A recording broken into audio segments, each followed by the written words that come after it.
Can you keep time too?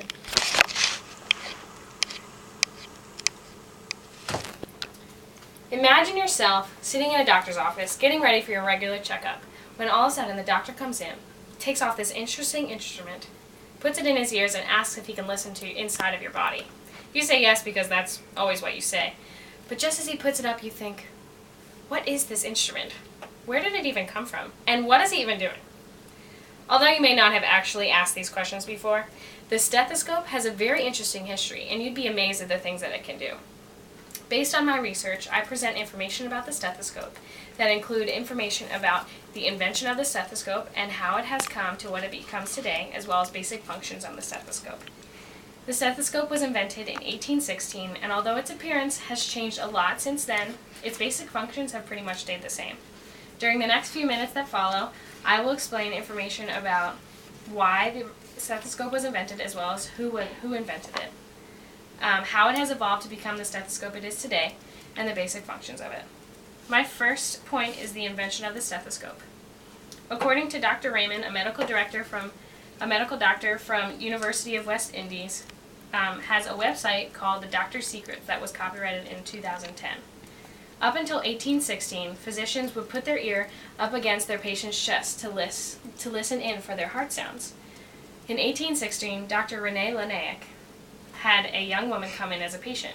He was unsure about whether he should place his ear against her chest, and to avoid being awkward, he quickly remembered that if you put a piece of wood against your ear and scratch the end of it, you can hear through it. He quickly rolled 24 pieces of paper together, put it against his ear, put it against her chest, and realized that he could hear her heart sounds better than he could if he had just put his ear up. That's when he created the first prototype stethoscope. My second point is the evolution of the stethoscope.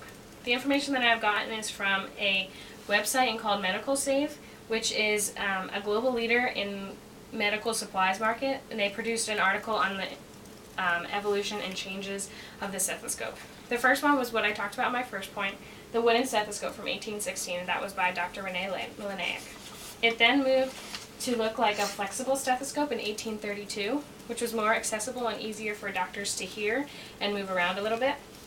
And then about 36 years later, Dr. George Kamen created the first binaural stethoscope, which means you can listen with two ears. And this was the stethoscope for about 120 years. Finally, in 1972, David Littman created the stethoscope that we know and are familiar with today. It has two sides, a diaphragm and a bell, which allow you to hear low and high pitch sounds, which is unlike any other stethoscope. And that has been the stethoscope that we know today. In 1999, there was created an electronic stethoscope, which allows people to hear sounds that you wouldn't normally hear with a normal stethoscope, and it allows sounds to be recorded as well. It's amazing how much the stethoscope's appearance has changed over the years, but you'll see how some of the functions are pretty exactly the same. And that moves on to my third point, the functions of the stethoscope. According to L. Fleming Fallon Jr., a medical doctor, wrote an article in the Encyclopedia of Surgery in 2011. There are 5 simple functions of the stethoscope. One is the blood pressure. When the blood pressure cuff is put around the patient's arm, this part of the stethoscope is put against the brachial artery, and they listen for the sounds coming through the arteries. The next function of the stethoscope is hearing heart sounds.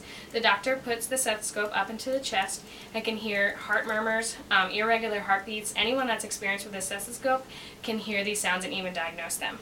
Another function of the stethoscope is the doctor can put this up against the back of a patient and hear the lung sounds. They can hear crackles, which may be a sign of heart failure, or they can hear congestion, which may just mean a cold because the sinuses are just draining through. A doctor can also hear the intestines. They can hear regular bowel movements, and they can hear just your food digesting inside of your body. The last function is that a doctor can hear the baby's heartbeat inside of a pregnant mother.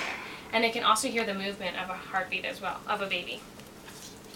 As you can see, the stethoscope has changed much in its appearance, but its functions have stayed very much the same over the years. The invention of the stethoscope marked a huge point in medical history, and it changed it forever. The stethoscope was invented by Dr. Laennec's simple wooden tube, but it evolved into a high-functioning electronic stethoscope while primarily seeking to still hear the sounds of a normal in parts of a body. Next time you go to the doctor, maybe you can ask to hear inside of your body.